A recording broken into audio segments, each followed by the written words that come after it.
Alright, what's going on YouTube? Today we're doing the top 10 fighting games for the RG353/VS. Let's go ahead and get right into it. My number 10 game is Fatal Fury 3 for the Neo Geo. Now, this isn't like one of those games where you wanna sit down and really play. It's just kind of one of those, you got probably like 5-10 minutes and you go from there. I ended up putting this game on my list mainly because like you're able to change levels, right? So I can start fighting him on one level, go up to like that second level up there. You see where the alligator is, you can go up there, kind of either dodge, you can kind of dodge, or you can just take the fight to another level literally. So this is really why I added to my list. It was just different gameplay mechanics, just something I was interested in, and the characters was kind of cool. So it's not the best fighting game, but if you have one of these systems and you got a few minutes to burn, it's probably one you should probably check out. All right, my number 9 game is Mortal Kombat 3 for the Super Nintendo. Or is this either the Super Nintendo version or the Sega version, because I see the blood. But anyway, this game almost did not make my list because I'm 100% trash at this game. It's been like that my entire life, but it's not really a top 10 fighting list without Mortal Kombat on there. So I really added this on there for y'all. Totally fine though. But as far as gameplay is concerned, like this is one of those games where you really just you got to know your characters and you got to know the moves, right? Like you can't just go in there and button mash, because as soon as you do, you're gonna get rocked. So once you learn the moves, it's an okay game.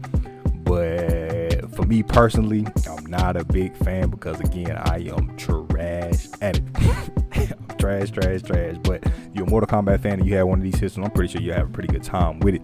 All right, number 8 is Dragon Ball Z Supersonic Fighters for the Game Boy Advance. Now, not too familiar with the Game Boy Advance fighting game series, so I didn't really know that they had fighting games until I came across this, and honestly it's pretty good. It's a pretty good experience for what it is, right? So Game Boy Advance, they only had A, B, L, and R, so to be able to pack an entire fighting game with Dragon Ball Z characters with just 4 buttons and make it work, I'm good with that. So as you guys can see, it was pretty smooth gameplay.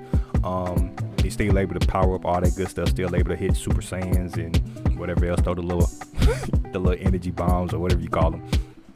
But it's one of those games where you can just kind of button mash and figure it out. Again, it's only 4 buttons, so you'll figure out the controllers pretty quick. But it's satisfying once you kind of, like you can see, I got that Kamehameha off, and it's just satisfying. I'm like, yeah, I did that. Number 7 is Killer Instinct for the Super Nintendo. This was almost in my top 3, but I just found better games, and I've just been playing this way too long. So growing up, my cousins had this game. They had the black cartridge for the Super Nintendo.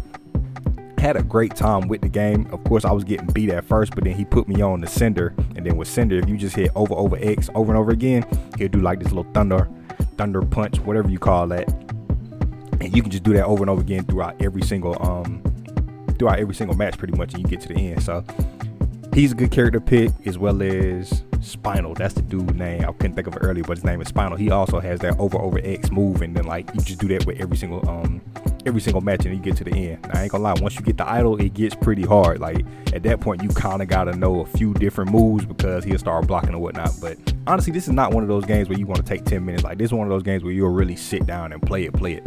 All right, number 6 is X-Man versus Street Fighter. This is the first Capcom game on our list that we're going to go ahead and review. Great game. And then just being able to pick like some of your favorite superheroes and fight with them, right? So like like me personally, anytime I pick up a fighting game, I'm looking for black characters, right? Like that's my introduction. So to be able to pick this up and they had multiple black characters, instantly make my list. All right, my number 5 game is Street Fighter Alpha 3 for the Capcom Play System 3. I found out about this game after pretty much getting this system and just kind of exploring through all the titles, and I ended up liking this one the most because of the character right here, Alina. Like she reminds you of Eddie from Tekken, just because of their fighting style. As you can see, she just does nothing but kicks, and I really enjoyed that. So at first I was only gonna give it like a few minutes, but then like I noticed like I really started getting good at it, and I'm like, okay, now I understand why Street Fighter is such a popular fighting franchise. Like it's just so many different characters, and like you just pick the one that you kind of like best, and they all just got special moves that you just want to keep going in and in on. And I just recently learned that there are over 130 versions of Street Fighter, so that's just crazy, man. They do hold the Guinness World Record for the most games in a fighting series, so it's a little interesting fact that you guys can take back with you. All right, number 4, Marvel vs. Capcom.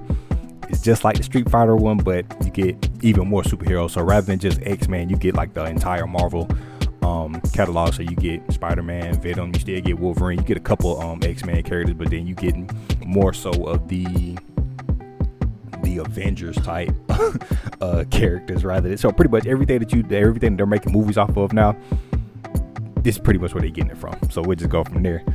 Great fighting game. Again, you're able to switch out characters mid fight, so it just added like another gameplay mechanic to it. So now you just not button mashing, like you also have to think about it. You got to watch your health and like, oh man, you could be completely losing with one character, switch out, and then you come back and win the game. So I love stuff like that, man. You just never know. Number 3 is Rival Schools United by Faith for the PS1. Another one of those games where they had the element of just being able to switch out characters mid fight.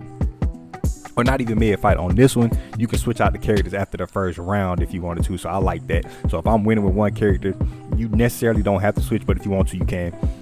It's just like Marvel vs. Capcom, but instead of the 2D characters, you have 3D characters, and it's actually it's satisfying, man. Like for PS1 games, it holds up. Like even to the day, like you can see, I'm still playing it.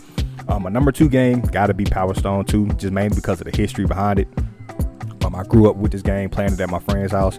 He had a whole bunch of siblings. So like, imagine us 4 controllers on a Dreamcast. Like, come on now, you can't lose. One of my favorite elements about this game is just being able to interact with the environment, right? Like as you guys can see, like you got bombs going off, you can throw weapons, you can't lose, right? Like you just pick up stuff, start fighting, have a good time, and then once you collect like 3 of the jewels, they all get like superpowers. So I always pick this dude named Wayne Tang. Like as you can see, he pretty much turns into like a Dragon Ball Z character. He throwing Kamehameha bombs and everything else. And again, it's just satisfying, man. Just being able to see that much artwork and action on the screen at one time and knowing that you're causing it. Super satisfying. Great game.